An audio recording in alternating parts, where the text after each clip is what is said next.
അബൂ ഹുറൈറ റളിയല്ലാഹു അൻഹുവിൽ നിന്ന് ഉദ്ധരിക്കുന്ന ഒരു ഹദീസിൽ നമുക്ക് കാണാം. അദ്ദേഹം പറയുകയാണ്, ഒരിക്കൽ നബി സല്ലല്ലാഹു അലൈഹി വസല്ലമ തൊട്ടടുത്ത ദിവസങ്ങളിൽ മറമാടപ്പെട്ട ഒരു ഖബറിൻ്റെ അരികിലൂടെ നടക്കുകയായിരുന്നു. എന്ന് പറഞ്ഞാൽ റീസൻ്റായി മരിച്ച ഒരു വ്യക്തിയുടെ ഖബറിൻ്റെ അടുക്കലൂടെ നബി സല്ലല്ലാഹു അലൈഹി വസല്ലമ നടക്കുകയായിരുന്നു. ആ സമയത്ത് നബി സല്ലല്ലാഹു അലൈഹി വസല്ലമ പറഞ്ഞു, റകഅതാനി ഖഫീഫതാനി മിമ്മാ തഹ്ഖിറൂന വതൻഫിലൂൻ യസീദുഹുമാ ഹാദാ ഫി അമലിഹി അഹബ്ബു ഇലൈഹി മിൻ ബഖിയ്യതി ദുനിയാക്കും. നബി സല്ലല്ലാഹു അലൈഹി വസല്ലമ പറയുന്നത്, റകഅതാനി ഖഫീഫതാൻ, വളരെ ലളിതമായ 2 റക്അത്തുകൾ. ഉലമാക്കൾ പറഞ്ഞത് അധികം ഖുർആനൊന്നും ഓതാത്ത, അധികം അദ്കാറുകളൊന്നുമില്ലാത്ത, വളരെ ചുരുങ്ങിയ രൂപത്തിലുള്ള ഒരു നമസ്കാരം, 2 റക്അത്ത്.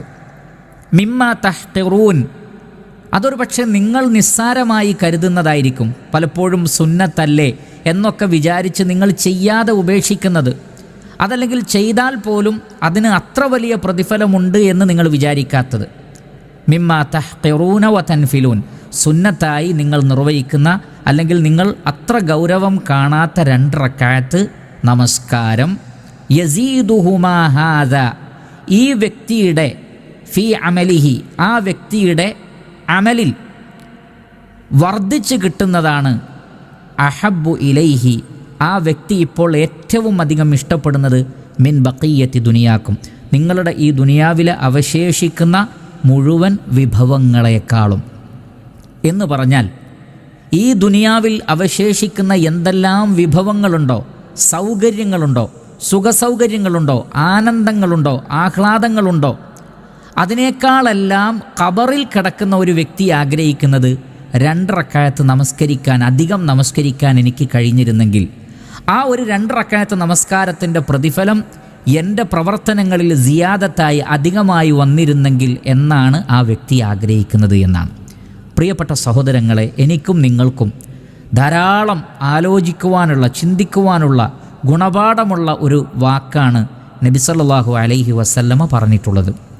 അതുകൊണ്ടാണ് പലപ്പോഴും നബി സല്ലല്ലാഹു അലൈഹി വസല്ലമ പറയാറുള്ളത്, ഈ ദുനിയാവിലെ മുഴുവൻ വിഭവങ്ങളെക്കാളും എനിക്കിഷ്ടം 2 റക്അത്ത് നമസ്കാരമാണ് എന്ന്. ഫജ്ർ നമസ്കാരത്തിന് മുമ്പുള്ള 2 റക്അത്ത് നമസ്കാരത്തെ സംബന്ധിച്ച് നബി സല്ലല്ലാഹു അലൈഹി വസല്ലമ പറഞ്ഞത്, ഈ ദുനിയാവിലെ മുഴുവൻ വിഭവങ്ങളെക്കാളും എനിക്കിഷ്ടം 2 റക്അത്ത് നമസ്കാരമാണ് എന്നാണ്. ഈ ഹദീസിനെ വിശദീകരിക്കുന്നിടത്ത് പണ്ഡിതന്മാർ ധാരാളം സംസാരിച്ചിട്ടുണ്ട്. അതിലൊന്ന് അവർ പറയുന്നത്, ഒരു വ്യക്തിയെ സംബന്ധിച്ചിടത്തോളം ഈ ദുനിയാവിലെ ജീവിതം എന്നുള്ളത് ഈ ദുനിയാവിന് വേണ്ടിയല്ല, പരലോകത്തിന് വേണ്ടിയാണ്. അപ്പോൾ നാം എപ്പോഴും ശ്രദ്ധിക്കേണ്ടത് ഖബറിലേക്കുള്ള അമലുകൾ, മഹ്ശറിലേക്കുള്ള അമലുകൾ, പരലോകത്തേക്കുള്ള നമ്മുടെ അമലുകൾ, അതിനെക്കുറിച്ചായിരിക്കണം നമ്മൾ ചിന്തിക്കേണ്ടത്. അവിടെ എങ്ങനെ രക്ഷപ്പെടും, അവിടെ എൻ്റെ മീസാനിൽ എങ്ങനെയാണ് എനിക്ക് ഘനം കൂട്ടാൻ കഴിയുക, എനിക്ക് സ്വർഗത്തിൽ പ്രവേശിക്കാൻ എങ്ങനെയാണ് സാധിക്കുക, എനിക്ക് നരകത്തിൽ നിന്ന് രക്ഷപ്പെടാൻ എങ്ങനെയാണ് സാധിക്കുക, ഈ ചിന്തയോടുകൂടി പരലോകത്തിന് വേണ്ടിയാണ് നമ്മൾ അമല് ചെയ്യേണ്ടത്. പക്ഷേ പലപ്പോഴും ആളുകൾ ഈ ദുനിയാവിന് പ്രാധാന്യം കൊടുക്കുന്നു. ബൽ തുസിറൂനൽ ഹയാത്തദ് ദുനിയ വൽ ആഖിറതു ഖൈറു വ അബ്ഖാ, നിങ്ങൾ ഐഹിക ജീവിതത്തിന് കൂടുതൽ പ്രാധാന്യം നൽകുന്നു, എന്നാൽ പരലോകമാണ് ഖൈറായതും എന്നെന്നും അവശേഷിക്കുന്നതും. അപ്പോൾ ഈ ദുനിയാവിന് വേണ്ടി പലരും ധാരാളമായി അധ്വാനിക്കുന്നുണ്ട്, കഷ്ടപ്പെടുന്നുണ്ട്, ഉറക്കമൊഴിയുന്നുണ്ട്. പക്ഷേ നമസ്കരിക്കുന്ന വിഷയത്തിലോ, ദിക്റുകൾ ചൊല്ലുന്ന വിഷയത്തിലോ, ഖുർആൻ പാരായണത്തിൻ്റെ വിഷയത്തിലോ, സദഖകൾ വർദ്ധിപ്പിക്കുന്ന വിഷയത്തിലൊന്നും അവർക്ക് വലിയ ശ്രദ്ധയില്ല. അങ്ങനെ ആയിരിക്കരുത്. മരണത്തിന് ശേഷമാണ് മനുഷ്യന് ആ യാഥാർത്ഥ്യം ബോധ്യപ്പെടുന്നത്. അത് അള്ളാഹുവിൻ്റെ റസൂലിന് അള്ളാഹു കാണിച്ചു കൊടുക്കുകയാണ്. ആ വ്യക്തിക്ക് കൂടുതൽ ഇപ്പോൾ എന്താണ് ഉപകാരപ്പെടുന്നത്, അതാണ് അള്ളാഹുവിൻ്റെ റസൂൽ നമുക്ക് പറഞ്ഞു തന്നത്. കാരണം വഹീൻ്റെ അടിസ്ഥാനത്തിലല്ലാതെ നബി സല്ലല്ലാഹു അലൈഹി വസല്ലമ സംസാരിക്കുകയില്ല. അപ്പോൾ ഈ ദുനിയാവിലെ മുഴുവൻ വിഭവങ്ങളെക്കാളും നമ്മൾ പ്രാധാന്യം കൊടുക്കേണ്ടത് പരലോകത്തിലെ വിജയത്തിനാണ്, സൽക്കർമ്മങ്ങൾക്കാണ്, ആ സൽക്കർമ്മങ്ങൾ വർദ്ധിപ്പിക്കുവാനാണ്. അതോടൊപ്പം ഉലമാക്കൾ അവിടെ പ്രത്യേകം പറഞ്ഞു നമസ്കാരത്തിൻ്റെ പ്രാധാന്യം. നമുക്കറിയാമല്ലോ, ഖിയാമത്ത് നാളിൽ ഏറ്റവും ആദ്യം ചോദ്യം ചെയ്യപ്പെടുന്നത് 5 വഖ്ത് നമസ്കാരത്തെ സംബന്ധിച്ചാണ്. ആ 5 വഖ്ത് നമസ്കാരം വളരെ പ്രധാനപ്പെട്ടതാണ്. അതിൽ വരുന്ന പോരായ്മകൾ പരിഹരിക്കാൻ വേണ്ടിയാണ് ധാരാളം സുന്നത്ത് നമസ്കാരങ്ങൾ നിശ്ചയിക്കപ്പെട്ടിട്ടുള്ളത്. ഫജ്ർ നമസ്കാരത്തിന് മുമ്പും ളുഹർ നമസ്കാരത്തിന് മുമ്പും ശേഷവുമൊക്കെ അതേപോലെ തന്നെ മഗ്രിബ് നമസ്കാരത്തിന് ശേഷവും ഇശാ നമസ്കാരത്തിന് ശേഷവും അതേപോലെ മറ്റു സുന്നത്തായ ധാരാളം നമസ്കാരങ്ങളെക്കുറിച്ച് നമുക്കറിയാം.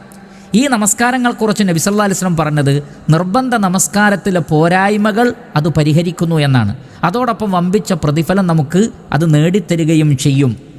അപ്പോൾ നമസ്കാരത്തിൻ്റെ ഒരു പ്രാധാന്യം, സുന്നത്ത് നമസ്കാരങ്ങൾ വർദ്ധിപ്പിക്കുന്നതിൻ്റെ പ്രാധാന്യം നമുക്കതിൽ നിന്ന് ബോധ്യപ്പെടുന്നതാണ്. അതുകൊണ്ട് തന്നെ അത് സുന്നത്തല്ലേ, നിർബന്ധമല്ലല്ലോ എന്ന് കരുതി ധാരാളം സുന്നത്ത് നമസ്കാരങ്ങൾ ഉപേക്ഷിക്കുന്ന ഒരവസ്ഥ എനിക്കും നിങ്ങൾക്കും ഉണ്ടാകുവാൻ പാടില്ലാത്തതാണ്. മൂന്നാമതായി പണ്ഡിതന്മാർ നമുക്ക് മനസ്സിലാക്കി തരുന്നത് നന്മ ചെയ്യാനുള്ള ഒരു അവസരം പോലും നമ്മൾ നിസ്സാരമായി കരുതരുത് എന്നാണ്. കാരണം നമ്മൾ തഹ്കിറൂന എന്നാണ് റസൂലുള്ള പറഞ്ഞത്. നിങ്ങൾ നിസ്സാരമായി കരുതുന്ന വതൻഫിലൂന, അത് നഫ്ലല്ലേ സുന്നത്തല്ലേ എന്ന് നിങ്ങൾ കരുതുന്ന കാര്യങ്ങൾ, പക്ഷേ അതാണ് ഖബറിൽ വെച്ച ഒരാൾ ഏറ്റവും കൂടുതൽ ആഗ്രഹിക്കുന്നത് എന്നാണ്. കാരണം ഖബർ ശിക്ഷയിൽ നിന്ന് നമുക്ക് രക്ഷ നൽകുന്നതിൽ സുന്നത്തായ ധാരാളം കാര്യങ്ങൾ നമ്മളെ സഹായിക്കും. ഖബറിൽ നമുക്ക് ലഭിക്കുന്ന പ്രകാശത്തിൻ്റെ വർധനവിൽ, മഹ്ശറിൽ നമുക്കുള്ള വിചാരണ എളുപ്പമാക്കുന്നതിൽ, നമ്മുടെ പാപങ്ങൾ പൊറുക്കപ്പെടുന്നതിലൊക്കെ സുന്നത്തായ കാര്യങ്ങൾ ധാരാളം ഉപകരിക്കുന്നതാണ്.